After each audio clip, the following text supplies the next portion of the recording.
잠언 10장 13절에서 17절 말씀입니다. 명철한 자의 입술에는 지혜가 있어도 지혜 없는 자의 등을 위하여는 채찍이 있느니라.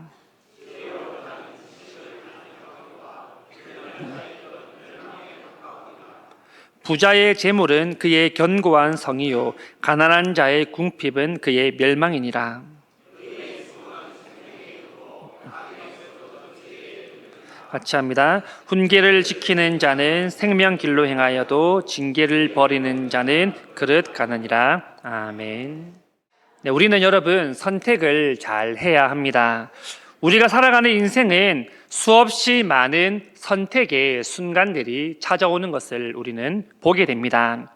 어떤 길을 갈 것인지, 또는 어떤 행동을 할 것인지, 또는 어떤 말을 할 것인가, 이는 때로는 두 가지의 길, 때로는 다수의 길들 중에 우리는 선택이라는 것을 하게 됩니다.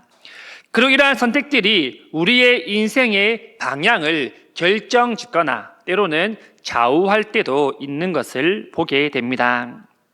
어떤 사람이 길을 찾기 위해 내비게이션을 켜고 목적지를 지정합니다. 그런데 두 개의 경로를 내비게이션이 추천합니다. 하나는 시간은 조금 더 걸리지만 안전한 고속도로의 길이며, 또 하나는 빠르게 가는 지름길이지만 좁은 길이었습니다. 우리도 운전을 할 때 이런 상황을 많이 겪게 되지 않습니까? 여러분들이라면 어떤 길을 선택해서 가시겠습니까? 아마도 급하면 급할수록 빠른 길을 찾게 될 것입니다.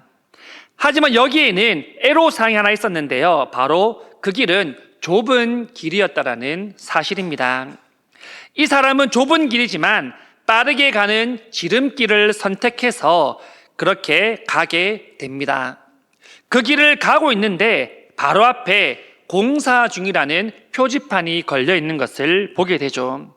공사 중이면 여러분 어떻겠습니까? 차가 밀리기 시작합니다. 더구나 좁은 길이면 더 많은 시간이 걸리고 또는 위험할 수도 있습니다. 결국 차 주인은 예상 시간보다 훨씬 늦게 목적지에 도착을 하게 됩니다. 내비게이션은 두 가지의 선택을 운전자에게 주었습니다. 하지만 어떤 길을 갈지는 본인이 직접 선택합니다. 이렇듯 우리는 모든 것에 있어서 선택은 자유지만 결과는 우리의 마음대로 되지 않고 그 결과를 우리가 선택할 수도 없습니다. 이렇게 세상에는 다양한 길의 선택지가 존재하지만 오늘 우리가 읽은 이 잠언 본문에서는 우리가 살아가는 인생의 길에는 딱 두 가지의 선택지밖에 없다라는 것을 우리에게 알려주고 있습니다. 하나는 지혜의 길이자 곧 생명의 길이며, 또 하나는 음녀의 길이자 곧 패망의 길입니다. 우리가 읽은 잠언 10장 13절 17절은요 이 지혜의 길을 걷는 사람이 어떤 사람이며 또 어리석은 길을 걷고 있는 사람은 어떤 사람인지를 세 가지의 기준을 통하여서 말해주고 있습니다. 오늘 말씀을 통하여서 우리 각자의 길을 돌아볼 수 있는 시간들이 될 수 있기를 간절히 소망합니다. 첫 번째 기준은 말입니다. 본문 13절입니다. 명철한 자의 입술에는 지혜가 있어도 지혜 없는 자의 등을 위하여는 채찍이 있느니라. 우리는 가장 먼저 이 말이라는 것을 보면요, 이 사람이 지혜로운 사람인지 또는 어리석은 사람인지를 우리는 구별할 수 있습니다. 말하는 것만 봐도 그 사람의 가치관 또는 그 사람의 성품까지 우리는 알 수 있지 않습니까? 잠언에는요 이 말에 대한 이야기들이 많이 나오는데요, 그만큼 이 말이라는 것이 우리의 삶 속에서 얼마나 중요한지를 계속해서 잠언은 우리에게 알려주고 있습니다. 어느 날 청년이 무척 화가 난 표정으로 들어와서 화단에 물을 주고 있는 아버지에게로 바로 달려갑니다. 아버지, 정말 나쁘고 멍청한 놈이 있어요. 그 사람이 누구냐면요 라고 이렇게 말을 꺼냅니다. 그때 아버지가 이 아들의 말을 막게 되는데요, 아들에게 이렇게 말합니다. 내가 남에 대한 이야기를 하려면 세 가지를 반드시 자문해야 된다라는 것이죠. 그러면서 이 세 가지를 말해줍니다. 첫째, 내가 하려는 이야기가 전부 진실된 이야기냐. 지금 하려는 이야기가 그냥 단순히 전해 들어서 대충 알고 있고 소문이면 그 이야기가 맞는지 아닌지를 먼저 자문해야 해야 한다고 그렇게 말하고 있습니다. 이 아들은 글쎄요, 저도 사실 들은 이야기예요라고 아버지에게 말하는 것이죠. 둘째는 그 이야기가 선한 이야기냐라고 아버지가 묻습니다. 이 말이 단순히 누군가를 험담하기 위한 것인지 아니면 좋은 내용의 이야기를 말하려는 것인지를 아버지가 아들에게 묻게 됩니다. 그러자 아들이 오히려 반대라고 험담하려는 말이었다라고 아버지에게 말합니다. 아버지는 이야기가 진실한 것이 아니면 최소한 선한 내용이어야 된다는 것을 아들에게 알려줍니다. 셋째로는 그 이야기가 지금 꼭 필요한 이야기냐라고 아들에게 묻습니다. 그때 아들은 꼭 필요한 것은 아니다라고 하는데요, 그러자 아버지가 이야기하려는 내용이 선한 것도 아니고 진실한 것도 아니고 꼭 필요한 것이 아니면 잊어버리는 게 좋다라고 아들에게 교훈을 줍니다. 우리는 이야기를 통하여서 아버지의 지혜를 엿볼 수 있는데요, 이 말을 꼭 해야 할 때도 있지만 말을 하지 말아야 할 때 또는 말을 아껴야 할 때도 있지 않습니까? 우리는 이런 지혜를 자녀들에게도 전해 주어야 될 것입니다. 본문 13절에는 이렇게 말씀합니다. 명철한 자의 입술에는 지혜가 있어도. 이를 원어로 번역하면 지혜로운 자의 입술에는 지혜가 발견된다라고 그렇게 해석할 수 있습니다. 우리가 읽은 위의 예화처럼 지혜 있는 자는 스스로 자기가 지혜 있는 것을 밝히려 하지 않더라도 그 말에서 지혜가 나타난다라는 것입니다. 우리는 말에 있어서도 어떤 선택을 하느냐에 따라서 그 사람이 지혜 있는 자인지 또는 어리석은 자인지를 우리는 분명히 알 수 있습니다. 만약에 누군가를 험담하고 비난하고 욕을 하는 입술이면 그 사람은 어떤 사람이겠습니까? 다른 거 다 보지 않더라도 그 사람은 어리석은 사람임에 분명할 것입니다. 반면에 말에 있어서 신중하고 또는 따뜻한 말을 건네고 또는 칭찬의 말을 꺼내는 사람들은 어떤 사람이겠습니까? 지혜 있는 사람이라는 것입니다. 여기서 명철한 자의 입술과 이 어리석은 자의 입술에 공통점이 있는데요, 그 공통점은 그 입을 보면 금방 어리석은지 지혜로운지를 알 수 있다라는 것입니다. 또한 차이점도 하나가 있는데요, 그 차이점은 어리석은 자의 입술에는 채찍이 있다라는 사실입니다.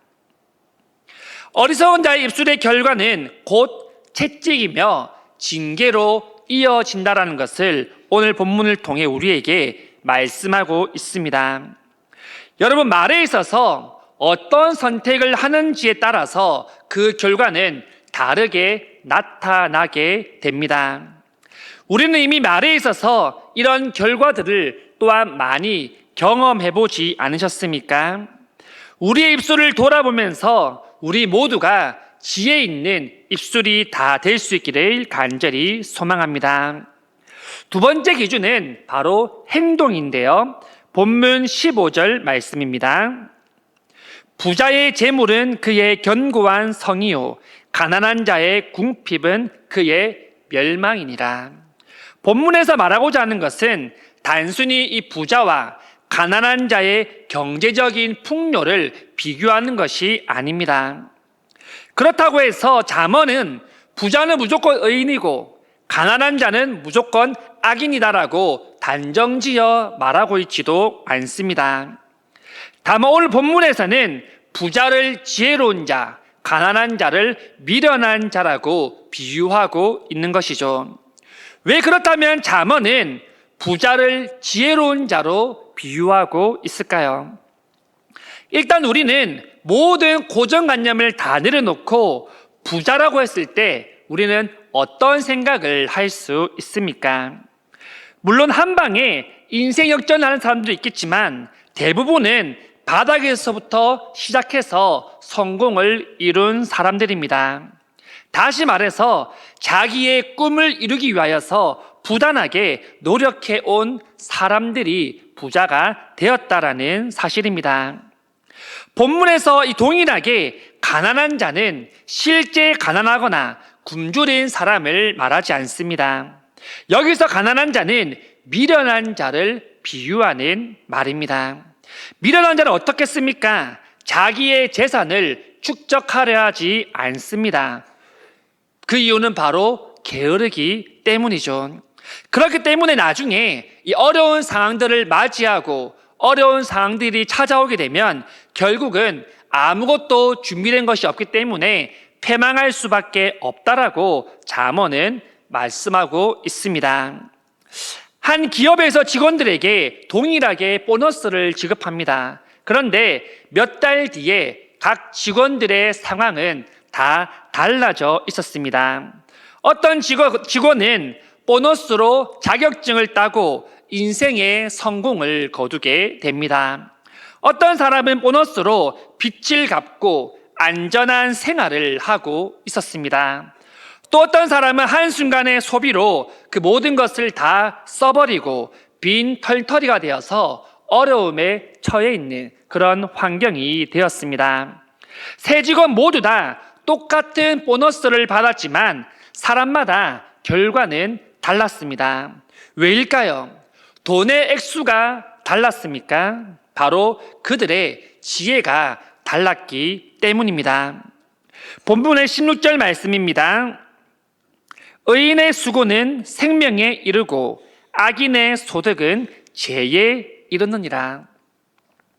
같은 일을 하고 같은 소득을 받지만 의인과 악인의 결과는 다르다라고 본문에서 분명히 말씀하고 있습니다. 의인의 수고는 생명에 이르지만 악인의 소득은 죄에 이른다라고 말합니다. 왜 이것은 다르겠습니까? 바로 이 차이입니다. 그들이 하나님과 어떤 관계를 맺고 있냐라는 사실입니다. 하나님을 떠나서 올바른 관계를 맺지 않고 하나님의 영광이 아니라 나의 영광을 위해 일을 하고 소득을 벌면 그 길은 결국은 악인의 길이며 그 길은 곧 죄에 이른다라고 말씀합니다. 본문에서 말하는 것은 단지 이 윤리적인 내용을 우리에게 가르치고자 하는 말씀이 아닙니다.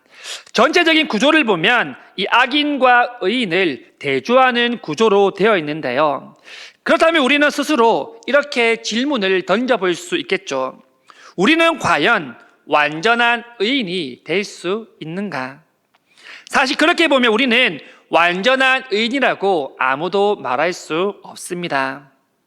왜냐하면 앞서 말한 것처럼 말과 행동에서부터 우리는 늘 넘어지기 마련이기 때문입니다.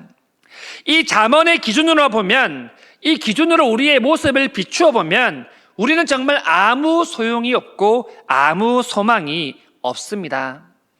하지만 성경은 우리에게 예수 그리스도를 소개하고 있습니다. 참 지혜이신 예수님을 우리에게 소개합니다. 예수님을 믿고 예수님을 주님으로 고백할 때 우리의 삶 또한 변화될 것임을 우리에게 말씀하고 있습니다. 세 번째 기준은 훈계를 듣는 태도입니다. 본문 17절입니다. 훈계를 지키는 자는 생명길로 행하여도 징계를 버리는 자는 그릇 같느니라. 여러분, 말을 해도 듣는 사람이 있고 듣지 않는 사람들이 있지 않습니까? 훈계를 해도 그 훈계를 듣고 그것을 교훈으로 삼아서 변화되려고 노력하는 사람이 있는 반면에 훈계를 나에게 적용할 필요가 없다라는 생각으로 그것을 흘려보내는 사람들도 분명히 있습니다. 그렇다면 훈계를 듣지 않는 이 사람들의 특징은 무엇일까요? 바로 교만입니다. 이미 내가 알고 있는 내용이기 때문에 귀를 닫아버립니다. 나는 틀리지 않았다. 그러니까 나는 듣지 않겠다라고 하면서 자기의 귀를 막습니다. 이런 사람을 잠언에서는 미련한 자로 분류하고 있습니다. 이는 단지 훈계를 거부했다라는 것으로 끝나는 것이 아니라 오늘 본문에 보시면 하나님의 지혜를 거부했다라고 말씀합니다. 왜냐하면 모든 훈계는 하나님이 주신 말씀과 질서로부터 나오기 때문입니다. 반면에 훈계를 지키는 자에게는 생명의 길이 열려 있다라고 말씀합니다. 지킨다라는 것은 우리의 삶의 행동으로 옮긴다라는 뜻을 가지고 있습니다. 그냥 단순히 듣고 끝나는 것이 아니라 이제 들었으니 그것을 고치고 변화된 삶을 살아가고자 하는 그런 결단을 가지고 있다라는 것입니다. 어느 목사님께서 제자훈련을 하셨는데요. 이 두 사람이 제자훈련을 같이 들었습니다. 그런데 이 두 사람의 태도는 달랐습니다. 한 사람이 이렇게 생각합니다. 지난주에 들었던 내용이네. 이미 아는 내용이네. 굳이 들을 필요가 있나? 라고 하면서 목사님의 강의를 대충 흘러서 듣습니다. 하지만 반면에 또 한 사람은 이거는 지난주에 들었던 말씀이네. 내가 과연 그렇게 살았나? 이번 주에는 이 말씀을 꼭 내 삶에 적용해 봐야지. 그렇게 마음에 새기며 실천하면서 강의를 듣게 됩니다. 1년이 지났을 때 이 두 사람의 영적인 상태는 어떻게 변화되었을까요? 우리가 예상하는 것처럼 완전히 달라져 있었습니다.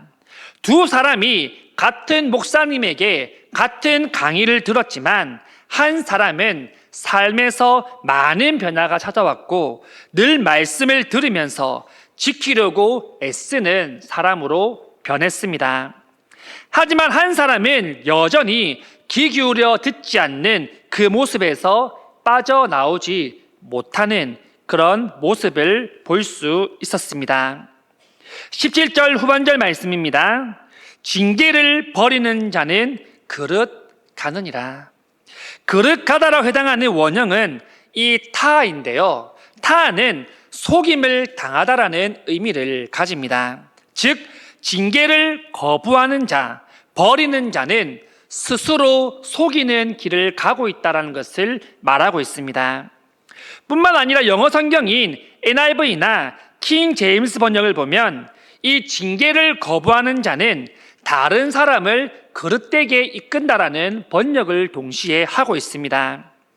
징계를 거부하는 자는 단순히 혼자 잘못된 길로 가는 것이 아닙니다. 그것보다 더 무섭게 본인이 잘못된 길을 가면서 동시에 다른 사람을 잘못된 방향으로 이끌어 간다는 겁니다. 혼자 파멸의 길로 가는 것이 아니라 주위의 사람들까지 같이 그 파멸의 길, 그 죽음의 길로 인도하게 된다는 것입니다. 여러분, 오늘 말씀을 통해 말과 행동과 훈계를 듣는 태도에 대해서 우리는 어떤 길을 가야 할지를 결단하셨습니까? 이 모든 것들은 누군가 강요에 의해서 선택하는 것이 아닙니다. 우리가 직접 선택을 하게 됩니다. 하지만 선택의 결과는 우리가 바꿀 수 없습니다. 왜냐하면 이미 결과는 정해져 있기 때문이죠. 우리는 본문을 통하여서 인생의 길은 두 가지밖에 없음을 다시 한번 확인하는 시간이 되었습니다. 우리가 걸어가야 한 길이 어딘지도 우리는 다시 한번 확신하게 됩니다. 오늘 말씀에서는 우리가 어느 길을 걸어갈 가야 되는지에 대해서 세 가지 기준을 통하여서 말씀합니다. 첫 번째는 말이었습니다. 우리는 지금 어떤 말들을 하고 계십니까? 그 말은 꼭 필요한 말입니까? 그 말은 사람을 살리는 말입니까? 아니면 내 감정대로 그냥 내가 들은 대로 그렇게 하고 있는 말입니까? 말은 보이지 않는 날카로운 칼이라는 사실을 우리는 명심할 수 있기를 소망합니다. 두 번째는 행동이었습니다.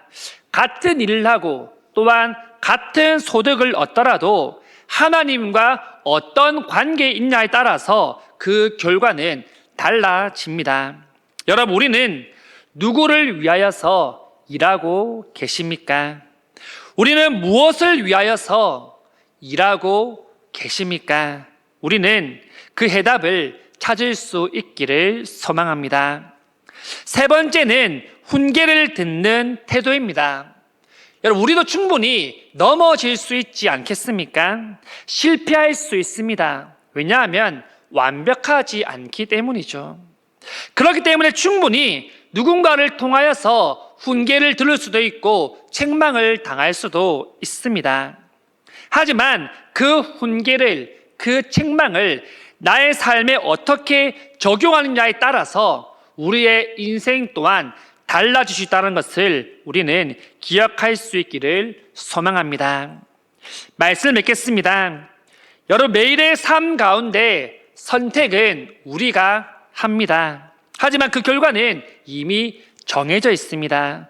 우리는 말과 행동과 훈계를 듣는 이 태도 가운데서 어떤 선택을 하냐에 따라서 우리는 어떤 길을 갈지가 정해진다는 겁니다. 세상에는 수많은 길들이 있었습니다. 하지만 성경은 딱 두 가지 길밖에 없다라고 말합니다. 그 길은 누군가 정해주는 길이 아닙니다. 부모님이 정해주는 것도 목사님이 정해주는 것도 아닙니다. 내가 선택해서 내가 걸어가는 길입니다.